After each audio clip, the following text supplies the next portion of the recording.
In front of dozens of company executives, I strode toward Derek Zhang. Then I raised my hand and slapped him 5 times across the face. Each sharp crack echoed through the banquet hall. The force made that pale, delicate face he was so proud of swell instantly like an overinflated balloon. Blood seeped from the corner of his mouth, drop by drop, staining the expensive Armani suit he wore. The red was glaring. Like a cruel painting. The entire banquet hall seemed to have been muted. It was so quiet that everyone's breathing could be heard clearly. Every person stared at me in shock and disbelief. Derek covered his face with both hands. His eyes widened like copper bells as he stared at me, unable to believe what had just happened. First came shock. Then rage from humiliation. Finally, deep hatred. As if he wanted to swallow me alive. "Adrian Su, are you out of your damn mind?" He roared, his voice sharp from anger. I ignored him. My gaze passed over his shoulder and landed on the woman behind him. My wife. The company president. Vanessa Lin. She wore a custom red evening gown. Her makeup was exquisite, like artwork. Her aura was icy and noble, like a goddess standing high above everyone. But at this moment, there was no warmth on her beautiful face. Only bone-deep coldness and the fury of someone who had been offended. Like a volcano about to erupt. "Adrian Su." She finally spoke. Her voice was not loud, but it was like an ice pick stabbing straight into my ears. That tone seemed to carry 1,000 years of frost. "What are you doing?" I slowly withdrew my hand. My gaze swept over the tray held by a waiter. I reached out and calmly pulled out a wet wipe. Then I carefully wiped the fingers I had used to slap Derek. Every movement looked as if I were cleaning the dirtiest thing in the world. "What am I doing? Can't you see?" I looked up and met her eyes. The corner of my mouth curved into a mocking smile. "I'm disciplining the dog you raised." The moment those words came out, the entire hall exploded. People began whispering to one another. Their eyes filled with shock and curiosity. Vanessa's face turned iron blue, as if I had slapped her in public too. Her fingers tightened around the wineglass in her hand until her knuckles turned white. Her chest rose and fell sharply. Her breathing became heavy. She was furious to the extreme. "Say that again." She gritted out every word, her voice full of threat. I said I tossed the used wet wipe into the trash and walked toward her step by step. Every step carried firmness and finality. "I am helping you clean house. President Lin, your taste is getting worse and worse." My gaze moved meaningfully between Derek and her. The undisguised contempt in my eyes cut into her pride like blades. Vanessa's last thread of reason snapped. Her whole body trembled with rage. She clenched her fists so tightly her knuckles went pale. Then she suddenly threw the red wine in her hand at me. The wine drew a beautiful arc through the air, carrying all her anger and hatred. I did not dodge. The cold liquid slid down my cheek and soaked my white shirt, leaving a shocking red stain. "Adrian Su." She screamed, her voice sharp enough to tear through eardrums. She could no longer maintain her high and mighty image as president. At that moment, she was like an enraged lioness. She turned toward all the stunned employees and guests, raised her hand, and pointed at me. Every word squeezed from between her teeth, full of rage and hatred. "I announce that from this moment on, Adrian Su is fired from the company. Effective immediately. Get out. Right now." For an instant, the air seemed to be seized by an invisible hand. "Fired?" I looked at her twisted face, distorted by anger, and felt a ridiculous sense of comedy rise inside me. Lily Lee, the assistant who had followed Vanessa for years, dropped the folder in her hands. The sharp sound of it hitting the floor was especially clear in the silence. She rushed to Vanessa, her voice trembling with almost absurd panic. "President Lin, what are you saying? You want to fire the company's controlling shareholder? Where did you get the confidence to do that?" Lily's words were like thunder exploding inside the banquet hall. Everyone's eyes instantly focused on me. Shock. Confusion. And above all, bewilderment. Controlling shareholder? Adrian Su, the man who seemed to do nothing in the company, who was ordered around by President Lin, who was openly mocked as a useless kept husband, he was actually the controlling shareholder? Unbelievable. Vanessa had clearly not expected Lily to say that in public. Her face first went pale. Then flushed red with shame and anger. She turned sharply and scolded Lily. "What nonsense are you talking about? What kind of controlling shareholder is he? I am the legal representative of the company. I am the president. All company decisions were made by me. He is nothing more than a man who used our little marital connection to waste time here. Then she turned to me. The contempt and disgust in her eyes nearly overflowed. Adrian Sue, I have given you face for 3 years. Don't be ungrateful. Wasn't it good enough to take the dividends I gave you and behave like a useless husband? Why did you have to jump out and embarrass yourself? I'm telling you, this company belongs to the Lin family, not the Sue family. Whoever I want gone, gets out. Her words were urgent and loud. As if she were desperately covering something. I quietly watched her perform without saying a word. Only after she finished yelling, chest still heaving, did I finally speak. Are you done? My voice was calm, without a single ripple. Vanessa Lin, after 3 years as president, it seems you have forgotten who you are. I walked toward her slowly. With every step I took, she instinctively stepped back. Those eyes that had once looked at me with admiration and dependence now held only vigilance and hatred. Marital connection? I gave a cold laugh. When you installed this pretty boy into the company as vice president, then used company money to buy him a car and a house, why didn't you think about marital connection? I took a deep breath and stared straight at Vanessa. When my mother was rushed to the hospital and needed $75,000 for emergency surgery, I begged you to temporarily move company funds. You told me the company was short on cash. You said you couldn't spare a single cent. At that time, why didn't you remember we were husband and wife? My hands clenched into fists. And that time you went to Paris to celebrate Derek's birthday. You lied and said you were going overseas for business research. You left me alone beside my mother's hospital bed while you lived happily with another man in a foreign country. At that time, did you ever remember we were husband and wife? With every sentence, the fire in my heart burned brighter. Vanessa's face grew paler and paler.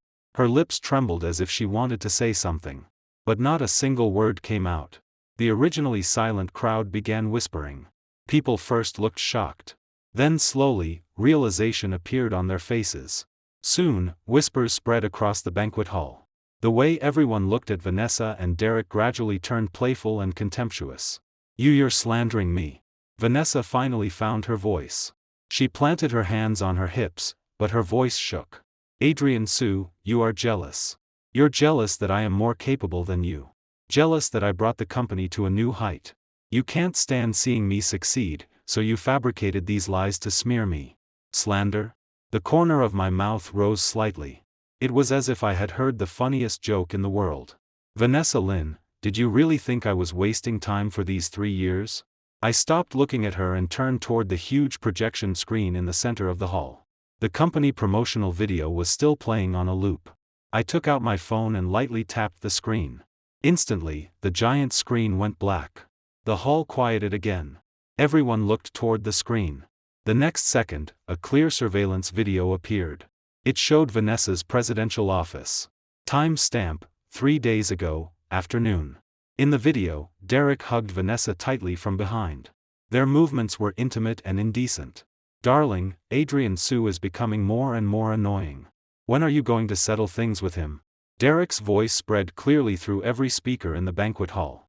Vanessa giggled.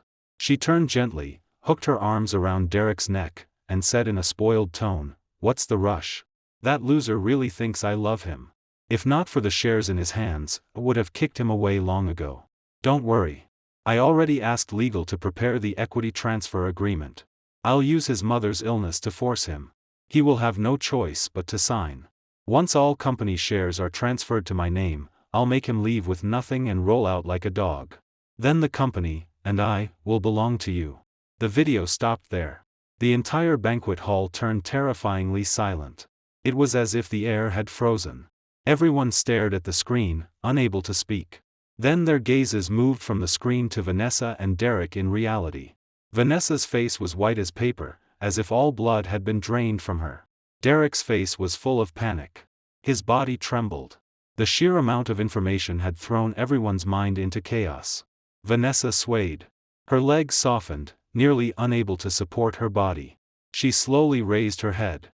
Her eyes were full of fear and despair as she stared at me. Her lips kept trembling, trying to say something. But only a few broken sounds came from her throat. I remained calm and put away my phone. Then I walked to Vanessa with steady steps, looking down at her. My voice was calm, but it carried unquestionable authority.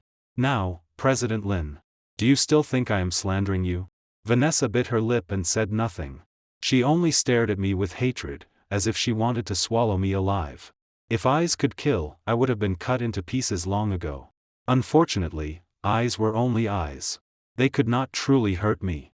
As for Derek, he was already terrified out of his soul. He hid behind the crowd like a frightened rat, trembling, wishing he could disappear into a crack in the floor. The venom in his eyes from earlier was gone. All that remained was the extreme terror of being exposed. After a long time, Vanessa finally squeezed out several words. Her voice was hoarse and shaking. Adrian Sue, what exactly do you want? She knew that arguing was useless now. The moment that video was shown, the powerful female president image she had carefully maintained for 3 years shattered like a glass vase. Now she was full of doubt and fear. She wanted to know what other cards I had. What do I want? I repeated her words and gave a mocking smile. President Lin, did you misunderstand something? Right now, the question is not what I want. The question is what you can do. I walked around her slowly, my steps unhurried, as if admiring a delicate piece of art about to shatter. 3 years ago, out of trust, I handed this company, then worth $4.5 million, to you to manage. Because you were my wife. I hoped you could have a career of your own. I hoped you could live in this world with confidence and dignity. I chose to step behind the scenes and gave all the glory to you. I let you become the self-made business goddess in everyone's eyes. I even tolerated your family lying on top of the company like greedy vampires, taking whatever they wanted. I tolerated your useless brother holding an empty position and collecting $9,000 every month without guilt. I thought my concessions and sacrifice would earn your appreciation and respect. I thought we could walk through life together and run this business together. My voice was gentle, but every word fell heavily on Vanessa's heart. But I was wrong. Completely wrong. The platform I gave you was meant to help you realize your dream. But I never expected it to become the nest where you kept your lover. You used this platform to do such filthy things. You betrayed me. And you betrayed our marriage. The banquet hall was dazzling with light. The murmurs of guests sounded faintly like distant tides. I stopped and walked step by step back to Vanessa. My gaze was like 2 cold daggers. The power I gave you became the weapon you used against me. Vanessa Lin, you held everything I gave you, then turned around and tried to stab me. You even wanted me to leave with nothing? The blood in my body felt hot. Blue veins throbbed faintly at my temples. My hands curled into fists. My nails dug into my palms. Only the sting could suppress the anger rising inside me. Vanessa began trembling uncontrollably. Her fingers clutched the hem of her dress. The arrogance and contempt in her eyes disappeared, replaced by fear and panic. She finally realized that the man she had looked down on for 3 years was not a useless piece of trash she could manipulate at will. He was a sleeping lion.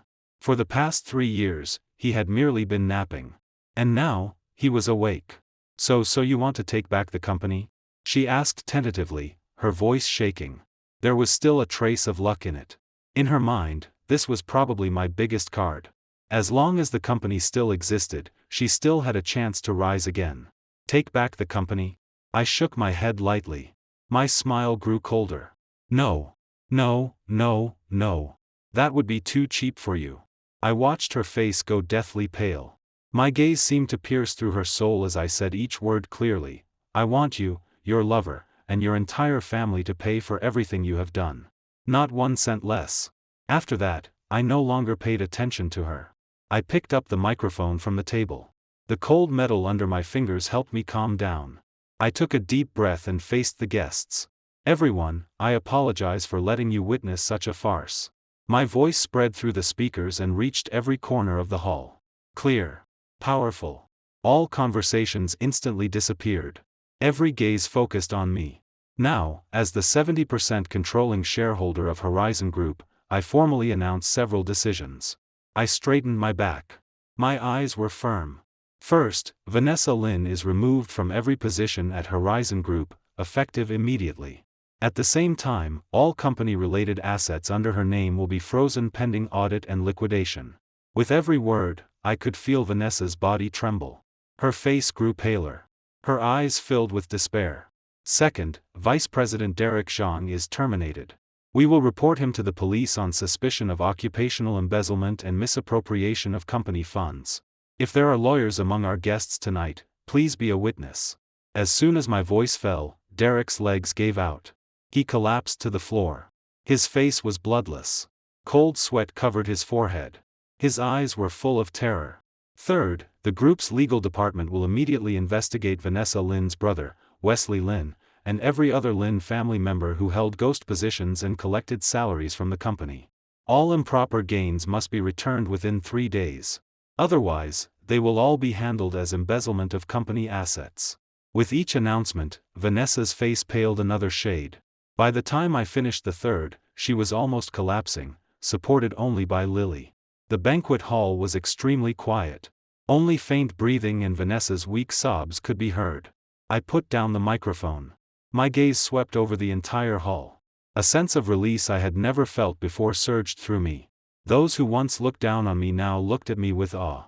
And Vanessa, the woman who once swaggered before me, now looked like a plucked chicken. Embarrassed beyond words. Derek had only wanted to cling to Vanessa and live comfortably off her. He had never expected he would end up sending himself to prison. Everyone in the hall had been stunned by my ruthless moves. They stared at me with fear and respect. That gentle, harmless Mr. Su they had known, the family member Vanessa had ordered around, was the true captain of this commercial ship. Once he made a move, the sky changed. The earth shook. Adrian Su, you can't treat me like this. Vanessa finally broke down. She broke free from Lily's support and rushed toward me like a madwoman, arms waving wildly, trying to snatch the microphone from my hand. This company was built by me. Me. Without me, there would be no horizon today. What right do you have to take it back just because you say so? I lightly stepped aside, easily avoiding her grab. You built it? I looked at her hysterical state without the slightest pity. Vanessa Lin, you seem to have forgotten that 3 years ago, this company was called Mushin Technology. Mu, from my name. Xin, from yours. The startup money came from the first fortune I made in college investing in stocks. At that time, I stared at screens every day, studying market trends, making every decision carefully until I saved that money. The company's core patents came from half a year of sleepless work by me and my team. Countless nights, the office lights stayed on as we argued over data, algorithms, and architecture. When we were tired, we slept on desks for a few minutes and got back up. The company's first major client was won by me after drinking nearly 3 liters of liquor and ending up with stomach bleeding. On that night, each glass burned like fire. But I knew I could not stop. Because that contract was the company's hope. And where were you then? Oh, right. You were still a project manager under me. You followed behind me every day, looking at me with admiration, telling me the greatest luck of your life was meeting me. My words were like sharp knives, stabbing into Vanessa's heart and tearing away her last fig leaf. She froze. Her face went white, then red, then iron blue. Her expression shifted endlessly. Yes. How could she forget? Everything she had now, reputation, status, wealth, had all been given to her by the man in front of her. She had been blinded by 3 years of glory. By flattery from those around her. She truly began to believe everything was earned through her own ability. She even started despising the man who had lifted her onto the stage, thinking he was no longer worthy of her. How absurd. Adrian, her arrogance finally died completely. Her voice carried a trace of begging. We were husband and wife after all, husband and wife. I laughed coldly. The moment you chose to abandon my mother, we were no longer husband and wife. Throw her out. I gave the order coldly. And that man too. Watch him. Don't let him run before the police arrive. The security guards moved quickly like trained soldiers. They went to Vanessa, grabbed her arms from both sides, and pulled her toward the exit. Vanessa's whole body tensed. Her eyes filled with panic and fear. She began screaming hysterically. No. Adrian Su, you can't do this. Let's talk. I'm begging you. Let's talk privately. Whatever you want, I'll give you. Shares. I can return the company shares to you. Can we not divorce? Her words came out in chaos. Tears mixed with ruined makeup and ran down her face. There was no trace left of her once aloof female president image. I looked at her with a heart as still as dead water. No ripple. Memories surged like tides. My mother lying on the hospital bed, eyes full of despair because we could not gather enough surgery money. The moment I discovered Vanessa had used company money to fully pay for a 1 million yuan Porsche Cayenne for Derek. The photo of her and Derek kissing beneath the Eiffel Tower, while the message she sent me said, "Husband, meetings are exhausting. Take good care of yourself." Too late. All of it was too late. Some people and some things, once they cross the line, are like a kite with a severed string. They can never return. Throw her out. I spat out those 3 words and turned away. The security guards no longer hesitated. They dragged the crying, struggling Vanessa out of the hall. The banquet hall doors closed with a loud bang. The sound echoed through the empty space. On the other side, Derek lay on the floor like rotten mud. His face was gray. His body trembled like a leaf in autumn wind. "Chairman Su," he cried, voice shaking, begging toward me. "I was wrong. I was fooled by Vanessa Lin. She told me she had no feelings for you anymore and would divorce sooner or later. I was possessed. Please spare me. I'll return all the money she gave me. All of it back to the company." Disgust surged in my heart. I smiled mockingly. Ridiculous. When disaster came, the first thing he did was not take responsibility, but push everything onto a woman. And Vanessa actually liked a man like this. Her taste was truly terrible. Save those words for the police. I waved, signaling security to take him away. With the 2 main characters gone, the atmosphere in the banquet hall became strange. The remaining company executives and guests stood awkwardly, not knowing whether to leave or stay. They had mocked me in front of Vanessa earlier. Who could have imagined that the situation would reverse so completely in the blink of an eye? My eyes swept across the hall, capturing every face. Department managers who had once looked down on me and acted superior. Vice presidents who worshipped Vanessa like a local emperor.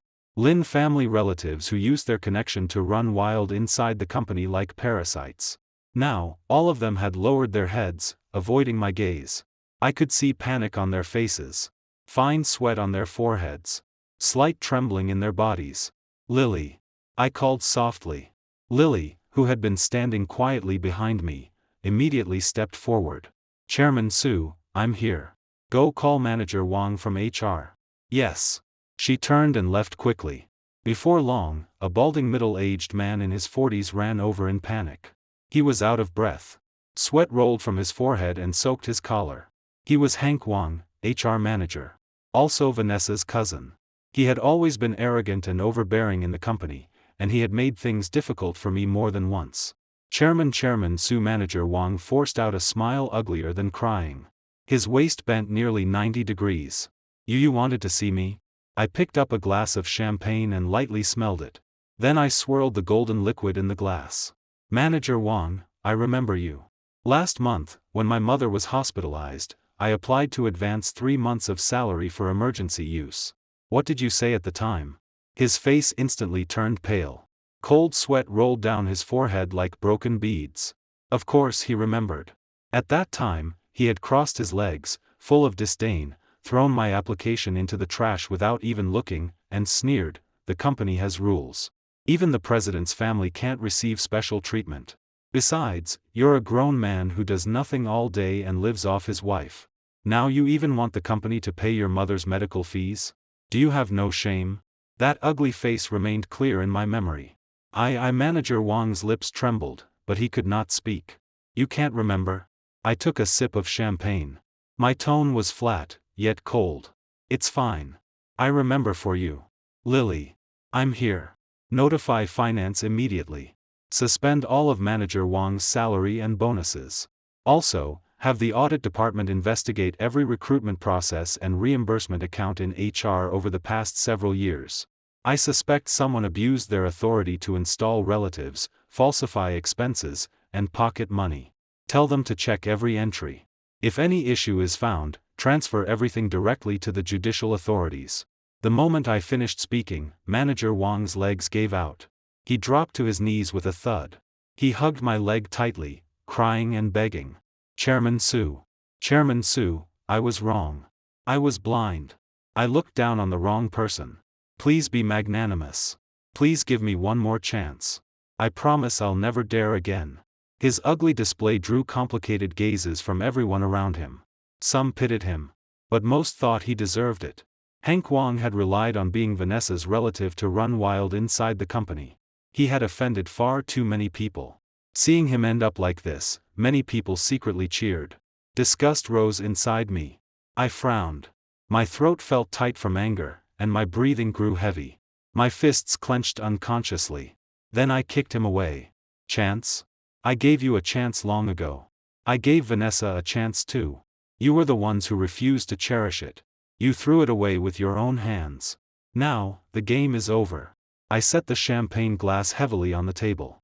The crisp sound echoed through the silent air. I looked across the entire hall and spoke with calm force. From today onward, Horizon Group answers to me. Who agrees? Who objects? The whole room fell into dead silence. Not a pin could be heard. Everyone looked at me with awe in their eyes. I knew that from this moment on, a new era had begun. And those who once stepped on me and abused their power, their good days were over. The banquet ended unhappily. For most people there, it felt less like a celebration and more like the beginning of a trial. I said nothing more. I only told Lily to write down the names of several managers who had been close to Manager Wong but were utterly incompetent. Then I turned and left the hall. Someone else could clean up the mess that remained. I drove back to the home Vanessa and I had shared. To be precise, it was a Riverview villa in the city's most valuable district. The deed had only one name on it. Mine. I had bought it in full before marriage. Back then, when I refused to add her name, she had insisted for a long time that husband and wife did not need to separate things so clearly. Thinking about it now, perhaps she had still been sincere then. Unfortunately, people change. The moment I opened the door, a heavy perfume smell rushed into my nose. It was not the fragrance Vanessa usually wore. It was sweeter, cheaper, and dirtier. I frowned, my nose stinging, and quickly walked to the window to open every pane. On the living room sofa, several pieces of women's clothing were scattered casually. They did not belong to me. And they did not belong to Vanessa. On the coffee table were 2 half-finished glasses of red wine. Clearly, someone else had been here not long ago. And not just one person. With heavy steps, I went upstairs to the master bedroom and slowly pushed open the door. The scene inside was worse. The 2-meter-wide bed was a mess. The quilt was tangled as if it had been swept through by a storm. The air was thick with the disgusting aftermath of intimacy. On the nightstand, a used condom wrapper lay openly, as if deliberately provoking my dignity. I took a deep breath. It felt as if a massive stone had pressed down on my chest, making it almost impossible to breathe. This had once been our warm marriage room. Every desk. Every chair. We had chosen them together with love. On the wall still hung our wedding photo. In it, we smiled brightly, full of happiness and longing for the future. And now, the place I had always regarded as home had become a playground for her and other men. I walked over expressionlessly and took down the wedding photo.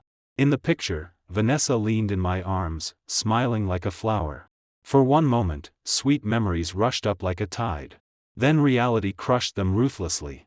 Back then, neither of us could have imagined we would one day end like this. I found a lighter. With a click, I lit one corner of the photo. The flame quickly swallowed the paper, making a faint sizzling sound. As if all the sweetness and vows of the past were turning into ash. I watched that familiar face twist and distort in the fire. Then it became a pinch of black dust. My body trembled slightly. My hands tightened unconsciously. But in my heart, there was no anger. No sadness. Only numb silence. Like an ancient well that could no longer produce even a ripple. Perhaps this was what people meant when they said the greatest sorrow was a dead heart. I poured the ashes into the toilet and pressed the flush with trembling fingers. Watching the ashes disappear into the drain, I felt as if a part of my past had been washed away with them. Then I took out my phone and made a call. "Hello, is this the housekeeping company?" My voice was calm and cold. "I need full deep cleaning and disinfection for the entire house." "Yes. Right now. Throw away everything that can be thrown away. Clothes. Sheets. Blankets. Carpets. Anything stained with her scent. I never wanted to see it again." After finishing all of that, I dragged myself into the study and opened my computer. Several unread emails were sitting quietly in my inbox. The senders were the private investigator and legal team I had hired. I opened one of them. Inside was Derek Zhang's full investigation report. Derek Zhang, real name Derek D. Zhang. 32 years old. His resume claimed that he had graduated from an elite overseas university and once worked as an executive at a well-known investment bank. In reality, he had not even graduated high school. It was true that he had gone abroad. But not to study. He had gone overseas with a fraud group to hide from trouble.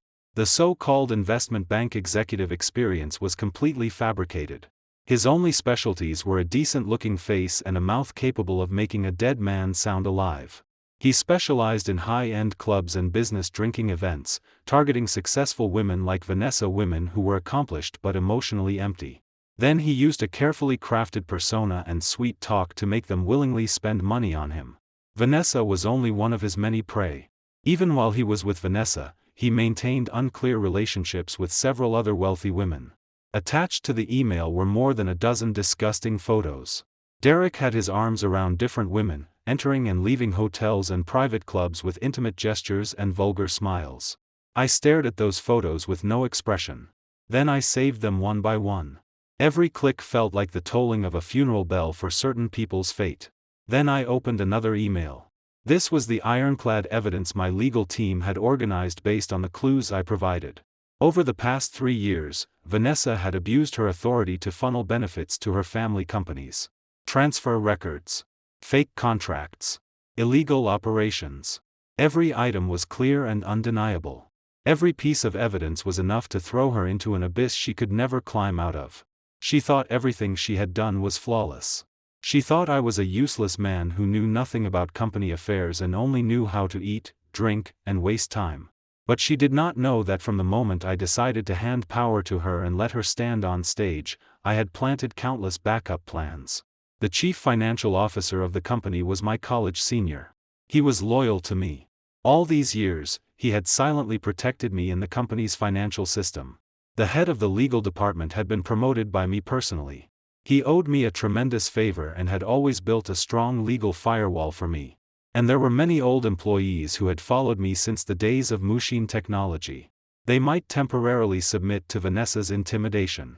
But their hearts were still with me. For the past 3 years, Vanessa appeared to hold great power and glory. But in truth, every move she made had been under my control. I had been waiting. Waiting for the right moment. Waiting for her to place all the evidence clearly before me herself. Now, the moment had come. I packaged these 2 files together with the surveillance video from the office and sent them to my lawyer. Then I typed the final instruction: before dawn, I want them ruined. After doing all of that, I slowly closed the computer and leaned heavily back in my chair. I let out a long breath. My throat felt as if it were covered by a thin film, and breathing was not smooth. My right hand unconsciously pinched the bridge of my nose, as if I wanted to rub away all the exhaustion of the past few years. My gaze passed through the window and landed on the dark, dense night outside. Calm. Firm. The night was deep. But I knew dawn would soon arrive. Early the next morning, a string of urgent phone rings exploded like thunder and jolted me awake. I sat up suddenly. My heart pounded fiercely in my chest like a frightened animal. My hand fumbled around the nightstand for the phone. After finally grabbing it, I saw that Lily was calling. I took a deep breath, forced myself to calm down, and answered. On the other end, Lily's voice was filled with excitement and tension she could barely suppress. "Chairman Su," it exploded. The whole internet exploded. I rubbed my sleepy eyes. My eyelids felt heavy, like they had been glued together. My fingers moved sluggishly across the screen. When I saw that the headlines of major news sites, finance sections, and even entertainment gossip feeds were all occupied by Horizon Group, my eyes widened. Shocking. Business goddess Vanessa Lin caught in marriage scandal, office affair exposed. Internal earthquake at Horizon Group. Beauty CEO accused of abusing power to funnel over $15 million to family businesses. Deep dive into kept man Derek Zhang. High school dropout posed as overseas elite while dating multiple rich women. The headlines were more eye-catching than the last. Attached images included screenshots from the surveillance video and photos of Derek fooling around with different women. Even though sensitive areas had been blurred, the impact was still enormous. The comment section had gone insane. "Oh my god, this is the biggest scandal of the year. Vanessa Lynn looked so respectable. Who knew she played this hard? Over 15 million in benefit transfers? That's a crime. Arrest her. Derek Zhang is disgusting. A complete scumbag. Those rich women he tricked are so pathetic." Pathetic? Please. One wanted to hit, one wanted to be hit. The funniest one is Vanessa. She thought she found true love, but she was just another fish in his pond. Am I the only one feeling bad for her husband? Got cheated on this badly, and his company was nearly hollowed out by his wife and her lover. The year's most miserable sucker. Looking at those comments, a cold smile curved on my lips. This was only the beginning. The real show was still behind. Just as I put down the phone, another call came in. An unfamiliar number. I frowned, then answered. "Adrian Su, was it you? Did you do all this?" Vanessa's hysterical scream came from the other end. Her voice was sharp enough to pierce the eardrum. She had clearly collapsed completely. I took a deep breath and admitted calmly, "It was me. Why would you do this to me? Why did you have to be so ruthless? You destroyed me. You destroyed everything I had." She cried and screamed, her voice full of venom and unwillingness. Every word was barbed. I laughed coldly. My chest burned with anger. My throat tightened. My fists clenched again. "I destroyed you? Vanessa Lynn, from the moment you betrayed me, you destroyed yourself. You treated my sincerity like garbage. You mistook my concession for weakness. You and your family were like blood-sucking insects lying on top of the company, endlessly greedy." The more I spoke, the faster my words came. "Now you blame me for being ruthless? When you joined hands with your lover and tried to seize all my assets, when you wanted me to leave with nothing, why didn't you think about how ruthless you were?" My words fell over her like cold waves. The other end instantly went silent. Only her heavy breathing remained, like a trapped beast struggling. My hand holding the phone trembled slightly. My heart was still pounding hard. The anger had not fully faded. I waited quietly, not knowing what she would say next. "Adrian," after a long time, her voice sounded again. It had become unusually hoarse. There was a vulnerability in it she could not hide. It trembled with begging. "I was wrong. I know I was wrong. Please give me one more chance. Can we meet?" I frowned. My gaze was cold. I interrupted her directly. "No need. There is nothing left for us to discuss." I paused, then continued in an icy tone, "You should soon receive a court summons and a police notice. Think carefully about what to tell your lawyer." After that, I hung up without hesitation. Then I swiftly blocked her number. Immediately afterward, more calls came. First from Vanessa's father. On the phone, he spoke in a tough, elder-like tone. "You young man, do you understand nothing about respecting elders? Family scandals should not be aired in public. Take down the online news immediately, or you will regret it." I listened and smiled mockingly. Before I could even put the phone down, her mother called. At first, she sobbed. Then she started crying and making a scene. "You heartless man. Our Lin family worked so hard to raise our daughter and married her to you. Even if there is no merit, there is hardship. You can't be so ungrateful." I shook my head helplessly, eyes full of irritation. The funniest call came from her brother, Wesley Lin. The moment the call connected, he got straight to the point. "Brother-in-law, don't make things so ugly. Name a price. As long as you let my sister off, we'll pay whatever you want. At worst, the company dividends can be split 70-30 from now on. You get 70, I get 30. How does that sound?" I nearly laughed from anger. This family truly had no intention of reflecting even at a time like this. They only wanted to use money to settle everything. In their eyes, family, morality, and law were all less important than money. I had no patience left to waste words with them. I blocked every single one of their numbers. After dealing with those annoying calls, I slowly sat up in bed, stretched, and moved my stiff body. Then I went into the bathroom and turned on the faucet. Cool water washed over my face. Water droplets slid down my cheeks, taking away the exhaustion of the night. I looked at myself in the mirror. My eyes were clear. My spirit was sharp. It was as if overnight, the depression and humiliation of the past 3 years had been washed away. After changing into a clean suit, I left the house. Lily had already parked the car downstairs. I opened the door and sat inside. Go to the company. Yes, Chairman Sue. Lily looked at me through the rearview mirror. Her eyes were full of admiration. Last night's banquet had felt like a dream to her too. She had followed Vanessa for 3 years and personally witnessed how I was gradually pushed to the margins. How everyone underestimated and mocked me. She had once felt the injustice for me. Now, seeing me rise again, her eyes were full of relief. She could never have imagined my counterattack would be so fast and so fierce. In just one night, the once untouchable President Lin had become a rat crossing the street. Everyone despised her. My methods and courage made Lily admire me from the bottom of her heart. On the road, Lily could not help asking, Chairman Sue, what do we do next?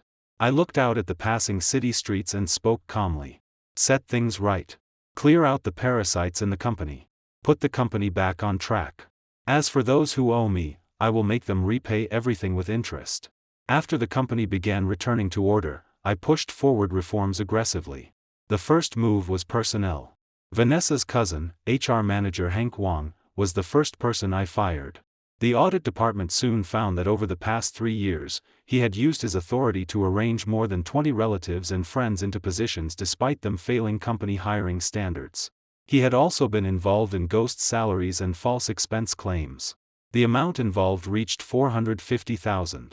I did not hesitate. I sent all evidence directly to the police. What awaited him was legal punishment. Next came the so-called Lin faction executives. These people relied on Vanessa's protection to form cliques, suppress dissenters, and fill their minds with flattery and corruption instead of business. For them, my method was simple. Those with ability could stay, but with demotion and salary reduction, and a period of observation. Those without ability, or those with serious problems, were fired without mercy. In only 1 week, Horizon Group's management went through an unprecedented reshuffle. The entire atmosphere of the company changed. Every employee became cautious. But they also saw hope. They knew the era of power struggles, nepotism, and flattering relatives was over. Replacing it was an era that truly valued ability and rules. After dealing with internal problems, I began solving the company's external crisis. Vanessa's scandal had caused enormous damage to the company's reputation. The stock price once fell nearly 20%. Many partners called to say they needed to reassess cooperation. I personally hosted a press conference. Facing hundreds of cameras from the media, I felt no nervousness. First, I took a deep breath.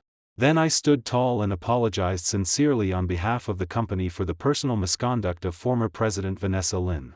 For the disruption caused by Vanessa Lin's actions, I deeply apologize. We will take measures to make up for the losses and rebuild the company's image. Reporters below recorded every word. The only sound was pens scraping across paper. Then I calmly laid out the company's next reforms and development plan. I solemnly announced that Horizon Group would fully separate itself from all Lin family-related businesses. At the same time, we would launch a $150 million technology innovation plan, focusing on R&D and upgrades of the company's core technologies. I also announced an employee incentive program. 5% of the company's net profits over the next 3 years would be used to reward employees who made outstanding contributions. My speech was steady and confident. Every sentence was well-reasoned, as if carrying invisible strength. The day after the press conference, Horizon Group's stock did not merely stop falling. It rose 5% against the trend. The market had voted with real money. Partners who had planned to terminate cooperation also returned to the negotiation table after seeing my reform plan. But I knew this was only the beginning of a larger battle. Although Vanessa had been forced out of the company, she had operated in the business world for 3 years. Her network of interests was deeply tangled. Those who had once colluded with her were now like disturbed snakes hiding in the dark, waiting for a chance to strike back. And the fraud group behind Derek would not simply watch a cash tree be pulled out by the roots. Lily knocked and quickly entered my office. Chairman Sue, there's progress on the matters you asked me to monitor. Speak. I set down the document in my hand and motioned for her to sit. The police have formally opened the case. Derek Zhang is suspected of large-scale fraud, plus occupational embezzlement. The total amount involved exceeds $1.8 million. His so-called overseas study background has been confirmed as fake. Also, the other wealthy women he was dating have begun reporting him to the police. A joint lawsuit is already in progress. I nodded. All of this was expected. What about Vanessa? Lily's expression became complicated. She is still looking for connections everywhere. Yesterday, she went to Mr. Chen of Chen Group and asked him to speak for her. But Mr. Chen refused. He said he didn't want to step into muddy water. Chen Group. I laughed coldly inside. Marcus Chen, the president of Chen Group, had once been Vanessa's top admirer. On every important holiday, he had sent expensive gifts. At company celebrations, he had praised her endlessly. Now that trouble had come, he hid faster than anyone else. Business is war. It is easy to add flowers to brocade. Hard to send charcoal in snow. And Vanessa had already become a burning hot potato. Keep watching. I stood and walked to the floor-to-ceiling window, looking down at the endless flow of the city. Also, what about the Lin family account from 3 years ago? Lily's face tightened. She took a report from her folder and handed it to me. We found it. Chairman Su, you were right. 3 years ago, when your mother was critically ill, there really was $750,000 in liquid funds on the company's books. But Vanessa transferred it away that same day. She called it an emergency investment project. In reality, the money entered the account of her brother, Wesley Lin. He used it to speculate on a suburban apartment. 3 months later, he flipped it and made over $150,000 in profit. I turned. My eyes sharpened. So that was it. 3 years ago, I had knelt before Vanessa and begged her to save my mother. She had looked troubled and told me the company had no money. Then she turned around and gave that money to her useless brother so he could speculate on property. Keep investigating. Every asset Wesley Lin has acquired over the years, no matter whose name it is under, find it. My voice was calm. But my fingers gripping the report tightened until the paper made a faint crackling sound. I want Vanessa Lin to know that what she owes me is far more than a company. Lily nodded and wrote it down. After a moment of hesitation, she spoke again. Chairman Su, there is one more thing. Vanessa's mother came to the company gate this morning and caused a scene. Security stopped her outside, but she kept shouting that she wanted to see you. I was silent for a few seconds. Call the police. Huh? I said call the police. Trespassing. Disturbing public order. Let the police handle it. I sat back down, my tone without a ripple. The Lin family is best at screaming and rolling around on the floor. You can't reason with people like that. Use the law. Lily left with the order. I sat alone in the office. My gaze fell on the family photo on the desk. It had been taken 3 years ago. My mother smiled kindly. Vanessa stood beside me, holding my arm, looking deeply in love. Now that I thought about it, how much calculation and hypocrisy had been hidden behind that smiling face. I opened the drawer and placed the photo face down. Some things needed to be ended completely. 1 week later, court opened. Vanessa was charged with occupational embezzlement, misappropriation of funds, contract forgery, and other crimes. The amount involved exceeded $13.5 million. Derek was charged in the same case with fraud and occupational embezzlement. I sat in the first row of the gallery with my legal team beside me. Behind us, the seats were packed with media reporters and ordinary people who had come to watch.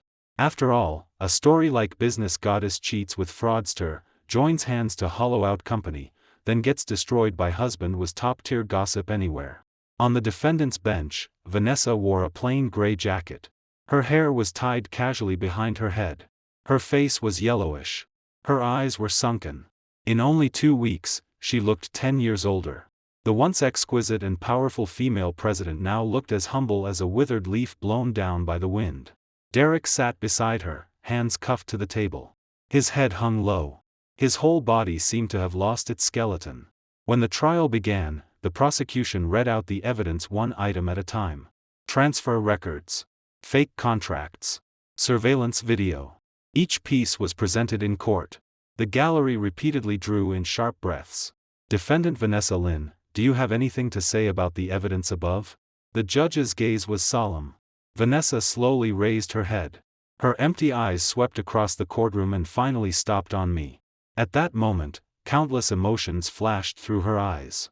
Unwillingness. Hatred. Regret. Begging. Finally, they settled into a nearly desperate calm. I plead guilty. Her voice was hoarse. Light as a mosquito. The entire room erupted. Derek suddenly lifted his head and stared at Vanessa in terror. Are you crazy? That's not what we agreed. You said you would take all the blame, and after I got out, I'd find a way to save you. How can you enough? Vanessa closed her eyes. Tears slipped from the corners. Derek, you still don't understand? We are finished. From the moment those videos were exposed, we were finished. She opened her eyes again and looked toward the judge. Her voice suddenly became clear and resolute. Your Honor, I am willing to cooperate with the investigation and confess all criminal facts. But I have one request. I want to identify Derek Zhang as the mastermind. He was the one who encouraged me to misappropriate public funds. He taught me how to forge contracts. He told me we could use my brother's account to move the money. All of this was planned by him. The courtroom fell into chaos again. Derek tried to stand like a madman, but the bailiffs held him down firmly. His face twisted as he screamed, "You bitch, you're lying. You were the stupid one. You were fooled by a few sweet words. All those ideas were yours." The two people who had once been so intimate were now tearing at each other in open court, blaming each other, exposing their ugliest selves. I sat in the gallery. The corner of my mouth lifted slightly. The most entertaining scene in the world is when hypocrites turn on each other. During the recess, my lawyer leaned over and spoke quietly. Chairman Su, Vanessa Lin's lawyer contacted us privately. She is willing to sign an agreement giving up all property and leaving with nothing. She only asks for a lighter sentence. I lifted my cup and took a sip of water. Tell her lawyer, withdrawing the lawsuit is impossible. She must go to prison. My lawyer froze for a moment. Then he nodded. Understood. When the trial resumed, Vanessa's gaze toward me held only complete fear and despair. She had probably finally realized that the man she had stepped on for 3 years was not too weak to fight back. He had been waiting for the chance to strike once and kill. The final judgment was announced 3 days later. Vanessa Lin was convicted of occupational embezzlement, misappropriation of funds, and contract forgery. She was sentenced to 8 years in prison and fined $450,000. Derek Zhang was sentenced to 10 years for fraud and occupational embezzlement and fined $750,000. All illegal gains were confiscated. Wesley Lin was handled in a separate case for assisting in fund transfers and money laundering. He was ultimately sentenced to 3 years. Hank Wang received 5 years for corruption. As for the other Lin family members who had sucked blood from the company, all were cleared out. Their illegal gains were recovered one by one in a long lawsuit. When the sentence was announced, Vanessa collapsed on the defendant's bench and cried uncontrollably. Derek was dragged out of court by bailiffs like a walking corpse. I stood, straightened my suit collar, and turned toward the exit. Sunlight poured in through the courthouse doors. Bright. Warm. Lily quickly followed me and asked in a low voice, "Chairman Su, are you satisfied?" I stopped and glanced back at the heavy courtroom doors. Satisfied? I shook my head lightly. There is never truly such a thing as satisfaction. There is only justice, and how late it arrived. Walking out of the courthouse, reporters swarmed forward with cameras and microphones. I did not avoid them. I only looked calmly into the lenses and said one sentence: I believe the law will give a fair judgment. And today, the law did. At that moment, I suddenly remembered 3 years ago. My mother lying in the hospital bed, holding my hand and saying, "Ah hun, Mom doesn't blame anyone. You have to live well. Mom, do you see this? Your son has gotten justice for you." The day after the judgment, I returned alone to my hometown. It was an old residential building in the south of the city. The walls were mottled. The stairwell was dim. After my mother passed away, I rarely came back. Every inch of that place carried her scent. The old kitchen knife she used. The half-dead pothose she kept on the balcony. The Bible she had read for half her life on the nightstand. Every time I returned, it felt as if my heart had been taken out and placed over fire. But this time was different. Vanessa had paid the price. The Lin family parasites had been pulled out by the roots. The company was back on track. At last, I could stand upright in this room and say to my mother, "Mom, I did not embarrass you." I pushed open the door to my mother's bedroom. A thin layer of dust lay inside. I picked up a rag and carefully wiped every corner. The wardrobe. The bookshelf. The old wooden bed. When I wiped the nightstand, I saw a yellowed piece of paper pressed beneath the drawer. I pulled it out.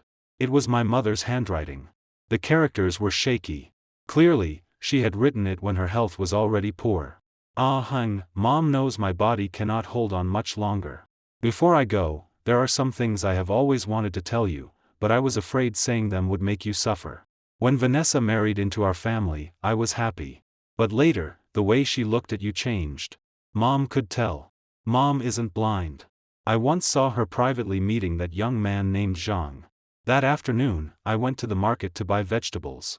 When I passed a CAF, I saw her hugging a young man. Mom was so angry my hands were shaking. I wanted to come home and tell you. But then I thought, you were already working so hard. Mom could not add more trouble for you. And my body wouldn't last long anyway. I did not want you to carry anger in your heart before I left. Mom has never been capable of much. I farmed all my life and raised you. You are the son I am proudest of. From childhood to adulthood, you never made me worry. You are smart, capable, kind-hearted. Mom knows you will not always let others bully you. Mom is waiting for the day when you swallow all the bitterness and stand up again. On that day, Mom will be watching from heaven and can close her eyes with a smile. Do not blame Vanessa. She is pitiful too. But more than that, Mom hopes you do not spend your life wronging yourself. Mom believes in you. Mom. I held that yellowed letter. My hands trembled so hard I could barely keep hold of it. Tears fell one by one onto the old paper, spreading dark circles across the page. So my mother had known all along. She had seen Vanessa and Derek cheating, but she had never told me a word. She was afraid I would suffer. Afraid I would carry rage in the final days of her life. She swallowed all the grievance and pain herself. Even on the day she died, she was still protecting me. I dropped to my knees with a thud. My forehead pressed against the cold edge of the bed. The tears I had suppressed for 3 years finally broke free like a collapsed dam. Mom, I'm sorry. My voice was hoarse. My throat felt blocked. I was too stupid. I trusted that woman too much. I made you suffer so much. I cried in my mother's room for a long time. Until the sunset poured through the window and dyed the whole room golden. I wiped my tears. Then I carefully folded the letter and placed it in the inside pocket of my suit, against my heart. From that day on, I carried that letter with me. It was like a key. It opened the final locked door in my heart. My mother had told me in her own way that the bitterness of the past was the staircase to the future. And she had always believed in me. I stood and looked one last time around the room that carried my entire childhood. The sunlight was perfect. Dust drifted slowly in the air. Everything looked so quiet and bright. Mom, don't worry. From today on, I, Adrian Sue, will never let anyone bully me again. After returning to the company, my reforms entered a deeper stage. Although Vanessa's case had ended, Horizon Group still had countless hidden diseases to clean up. During her 3 years in power, the company had raised a large group of people who took money without doing work. Departments formed factions and pushed responsibility onto one another. More seriously, some mid-level managers relied on Lin family connections and formed tangled interest groups, treating the company as their personal territory. I held the first all-hands meeting in company history. Horizon Group's 1,000-person auditorium was packed. From the lowest-level receptionist to department directors, every gaze focused on the man standing on stage. I wore a sharply tailored black suit and stood at the center of the platform. Behind me was a huge LED screen displaying the company's financial data and personnel structure from the past 3 years. Everyone. My voice carried through the microphone and filled the hall. I know many of you are thinking, who is Adrian Sue? The useless man humiliated by the former president for 3 years? The kept husband living off his wife? The room was silent. No one dared answer. That's fine. I don't care how you used to see me. I smiled. That smile carried a blade's edge. What I care about is how you see me from today onward. I turned and pointed at the data on the screen. Over the past 3 years, the company's revenue grew 40%. Looks beautiful, doesn't it? But do you know that competitors of similar size in the same industry averaged 120% growth over the same period? We were left an ocean behind. Why? Because money was not spent where it mattered. In the past 3 years, the company spent more than $3 million on so-called relationship expenses. $3 million. Where did that money go? Into the pockets of Lin family relatives. Into the salaries of people who clocked in every day, did nothing, and collected money. A wave of disturbance moved through the audience. Many faces began changing. From today onward, those days are over. I picked up a document and held it up. This is the New Horizon Reform Plan jointly prepared by Audit and HR. It has only 3 core rules. First, all employees must compete for their positions. Whether you are a manager or director, whether you have been with the company 1 year or 10, everyone will take a professional capability assessment next month. Fail it, and you will be demoted, have your salary cut, or leave. Second, all relationship positions are abolished. Anyone who cannot prove that their actual work matches their title and responsibilities will be removed. No exceptions. Third, we will establish an internal reporting channel, both real name and anonymous. Any verified report will be rewarded heavily. Anyone who retaliates against a whistleblower will be fired immediately and held legally responsible. When I finished the final rule, the entire room fell completely silent. Everyone looked at one another like pigeons suddenly startled awake, unsure whether to fly or stay. Then someone stood in the corner. It was Marcus Zhao, Deputy Director of Marketing. One of Vanessa's loyal followers. His face was dark as he said loudly, "Chairman Su, isn't this too aggressive? There are thousands of employees in the company. You want everyone to compete for their positions just like that? Remove people just like that? This will destabilize everyone. I suggestion rejected." I interrupted coldly. "Deputy Director Zhao, I heard your suggestion. But I need to remind you of something." I looked toward the big screen. A file appeared.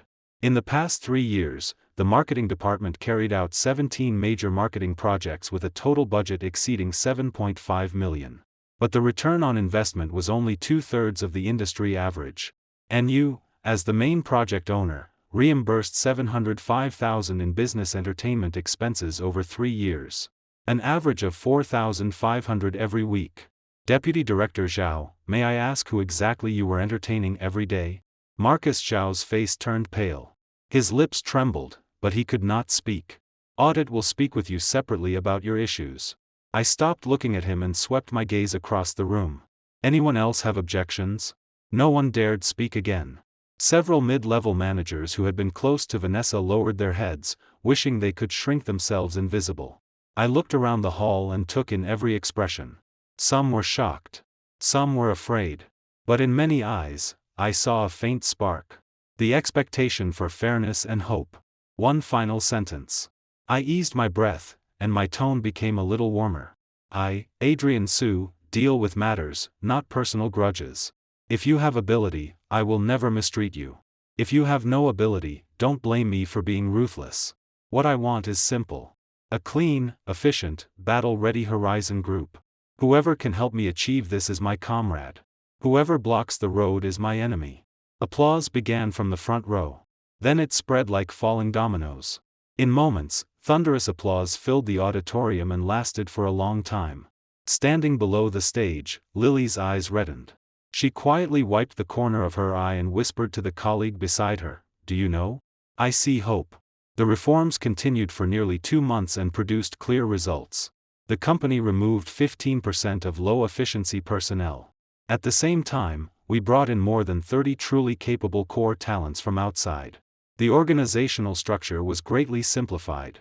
Decision-making layers were reduced from 7 to 3. The once dead office area now had heated discussions everywhere. People walked with wind under their feet. However, conquering a kingdom is easy. Guarding it is hard. Just as everything was developing in a good direction, enemies in the dark began to act. That afternoon, Lily entered my office with a tense expression. "Chairman Su, something happened. 3 members of our core RD team submitted resignation letters this morning at the same time." I set down my pen and frowned. "Which 3? Chief Architect Leo Liu, Algorithm Team Leader Owen Wang, and Dr. Chen, the hardware expert we recruited from Huawei." My heart sank. These 3 were pillars of the company's new technology RD plan. Especially Leo Liu. He had followed me since the Mushin technology days. Back then, we stayed up countless nights together to break through that core technical patent. Why would he suddenly resign? Did they give a reason? Lily's face looked even worse. Leo told me someone offered him triple salary and promised him the position of technical director. He said he is sorry, but the offer is too generous. I leaned back in my chair and stayed silent for 10 seconds. Then I picked up my phone and called Leo. It rang 3 times. Then he answered. Leo, it's me. The other end fell silent for a while. Then Leo's guilty voice sounded. Chairman Su, I'm sorry. I no need to apologize. My tone was calm. I only have one question. The one trying to poach you is at Chen Group? Leo froze. After a long time, he stammered, how did you know? I smiled lightly. Marcus Chen. That old fox who escaped Vanessa's storm had finally lost patience. He knew very well that once Horizon Group completed its reforms, it would become Chen Group's biggest threat in the tech sector. Rather than wait to be defeated, he wanted to strike while my foundation was still unstable. Poach my core talent. Cut off the fire from beneath the pot. Leo, how many years have you followed me? I asked. 8 years. 8 years. I nodded, my voice gentle. In those 8 years, have I ever treated you unfairly? The other end made a muffled sound, as if Leo had punched the table. Chairman Su, don't say that. You have never treated me unfairly. Back then, when we worked all night on the project, you always took the hardest and most tiring work yourself. I truly feel guilty toward you. But Chen Group, the conditions they gave me I really can't refuse. My wife just got pregnant with our second child. The mortgage and car loan are crushing me. Triple salary, right? I said. Yes. Marcus Chen offered you an annual salary of 390,000, correct? Leo was completely shocked. How? Because I expected this long ago. I stood and walked to the window. Leo, you followed me for 8 years. You should know that I, Adrian Su, never speak without confidence. I'll give you 3 days. Go meet the people from Chen Group. Talk through every detail. Then make your choice. What choice? Stay or leave. The other end fell silent for a long time. Chairman Su, if I stay, what conditions can you give me? None. My tone was flat. I will not bid against Marcus Chen. If you leave, I wish you well. If you stay, you remain Horizon's core technical backbone. The equity, dividends, and options you deserve will not be reduced. But if you stay only because I raised the price against another offer, then this matter is meaningless. There was another long silence. Finally, Leo let out a long sigh. Chairman Su, I understand. I'll give you an answer in 3 days. After I hung up, Lily looked at me with worry. Chairman Su, do you really not plan to keep him? Leo is too important to the company. If he leaves, the Tianshu project will not stop. I interrupted her, eyes firm. Leo will stay. You're that confident? I smiled and did not answer. Leo and I had fought side by side for 8 years. I knew what kind of person he was deep down. He valued loyalty and righteousness. The reasons he gave mortgage, car loan, second child were only excuses to make himself feel like he did not owe me. What he truly wanted was to feel valued and trusted. Not a difference of a few million. 3 days later, Leo Lu appeared at my office door on time. His eyes were red, as if he had not slept all night. But they were unusually bright. Chairman Su. His voice was hoarse. I'm not leaving. I set down the file in my hand and looked at him. Thought it through? Leo took a deep breath. I had 3 rounds of talks with Chen Group. They showed all their cards. Annual salary of 450,000. Technical director title. 5% options. To be honest, it was tempting. But you still didn't leave. Because I remembered something. Leo walked to my desk and planted both hands on it, looking straight into my eyes. 8 years ago, I had just graduated and had interviewed at more than 30 companies. No one wanted me. Only you gave me a chance. You let a newbie who understood nothing join a core project directly. At that time, you said something to me. I have never forgotten it. What did I say? You said, in technology, what matters is skill, not background. If you can do it, you get the stage. Leo's eyes reddened. No matter how much money Chen Group gives me, they can't buy that trust. Chairman Su, I'm staying. Not for money. Because you are worth it. I stood and stretched out my hand. I gripped his palm firmly. Welcome home. That night, I asked Lily to add one more clause to Leo's package, technical partner status, plus 3% dry shares in the company. Not a bidding price. A reward. A reward for a man who chose loyalty in the face of temptation. When the news spread, the entire RD team's morale surged. Several other core members who had been hesitating also declared they would stay and stand with the company. As for Marcus Chen, not only did he fail to poach anyone, his overly aggressive attempt became an industry joke. At the board meeting, I mentioned the matter casually, then added, "Some people think they can buy away our people with money. That is because they don't understand where our true competitiveness lies. Our greatest asset has never been the numbers on our books. It is these people." Thunderous applause filled the room. After resolving the internal crisis, I began laying out a larger game. That night, I drove alone to the old residence in the south of the city. It was an ancestral house left by my maternal grandparents. A large Chinese-style courtyard with gray bricks, dark tiles, and ancient trees. My mother had loved living there most when she was alive. She said it reminded her of childhood, planting vegetables and growing flowers with my grandfather. In the deepest part of the courtyard was a room that had been locked for years. There was only one key. It hung behind my mother's memorial portrait. I took down the key and opened that heavy wooden door. The hinges creaked softly, like a sleeping beast slowly opening its eyes. Inside, more than a dozen old camphor wood chests were neatly arranged. I opened one. It was filled with yellowed documents and account books. These were things my grandfather had left behind. The complete foundation records of the Su family's century-old enterprise. The Su family had once been a famous business clan across the southern region. It began as a silk shop at the end of the Qing dynasty. After 4 generations, by the 1990s, Su Group's business spanned textiles, real estate, and finance. Its asset scale exceeded 15 billion. And my grandfather, Su Zhenbang, had been the final helmsman of that glorious era. Unfortunately, in my mother's generation, there had been no suitable heir. In his later years, my grandfather trusted the wrong man. He handed the company to an old subordinate who had followed him for years. After my grandfather died, that subordinate turned against the family. Through a series of vicious methods, he transferred most of Su Group's assets into his own name. By the time my mother realized what had happened, the Su family's century-old foundation had already been hollowed out. My mother was gentle by nature and not skilled in business warfare. She sued several times back then, but never got justice. Eventually, exhausted in body and mind, she accepted her fate and raised me as an ordinary person. But my grandfather had left one last move. He placed the most core assets under an extremely complex trust structure.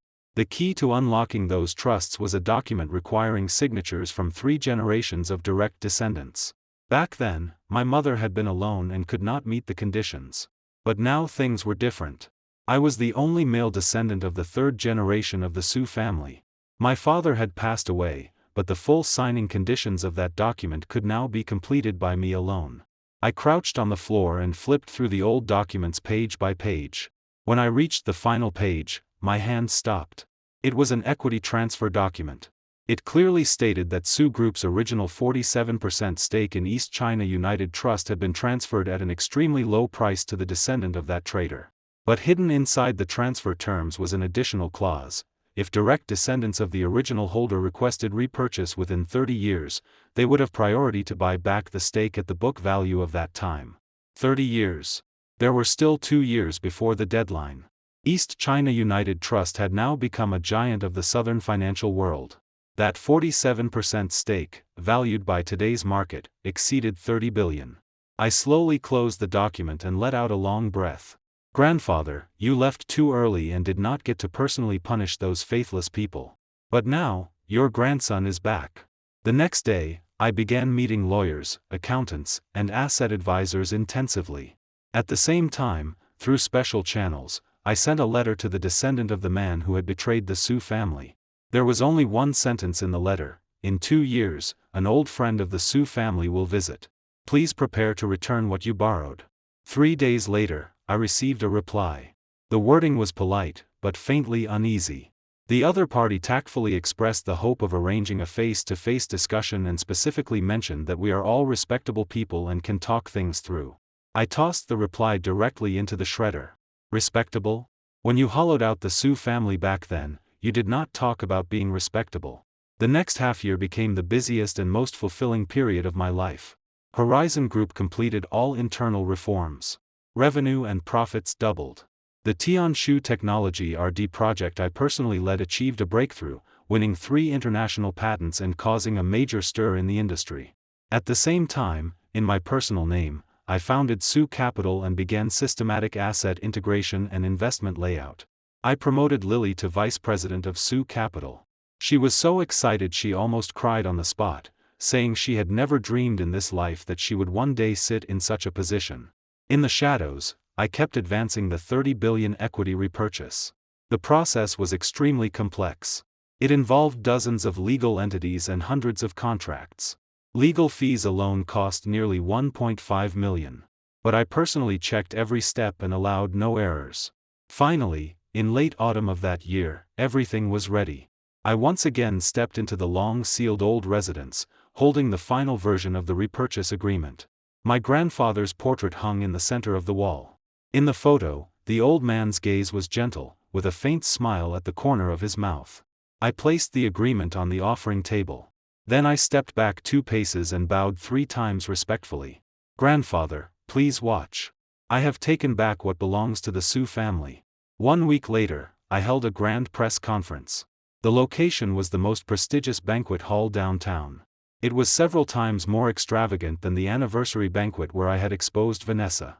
Below the stage sat over 100 media outlets, dozens of business tycoons, and the descendant of the traitor who betrayed the Su family.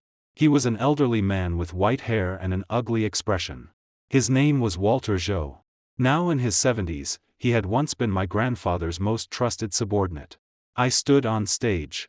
Behind me, the big screen displayed the Su family's century-long development history.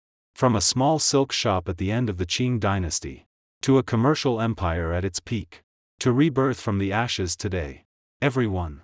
My voice was steady and powerful. I invited you here today to announce one thing. Su Capital has officially completed the repurchase of 47% equity in East China United Trust. This means the industry the Su family once lost has returned today to its true owner. The audience exploded. Countless camera flashes fired wildly. Reporters surged forward as if injected with adrenaline, wishing they could shove microphones into my mouth. Walter Zhou sat below, face pale, body trembling slightly. Beside him, his son Howard Zhou looked ashen. His hands clutched the chair arms so tightly his knuckles turned white. I looked at them calmly, as if looking at 2 strangers who had nothing to do with me. "Mr. Zhou, thank you for safeguarding the Su family's assets all these years. Now, please leave with your family respectably." Howard Zhou suddenly stood, his face flushed red, ready to say something.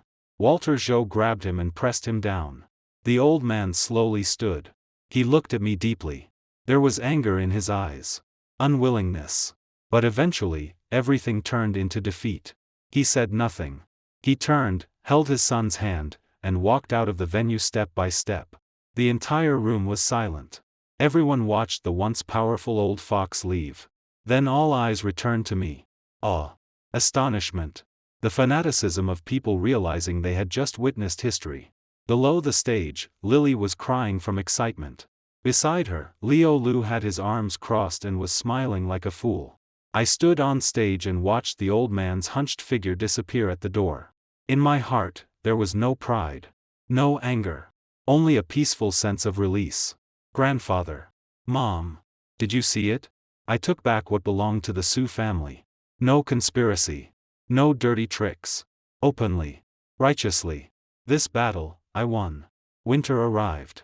Too much had happened that year. From slapping them in the face at the banquet, to confrontation in court, to company reform, defeating hidden enemies, and the return of Su family assets. Every step had been like walking on a blade. But every step had been solid. At the beginning of the new year, after Horizon Group merged with Su Capital, the new group was officially listed under a new name, Muheng International.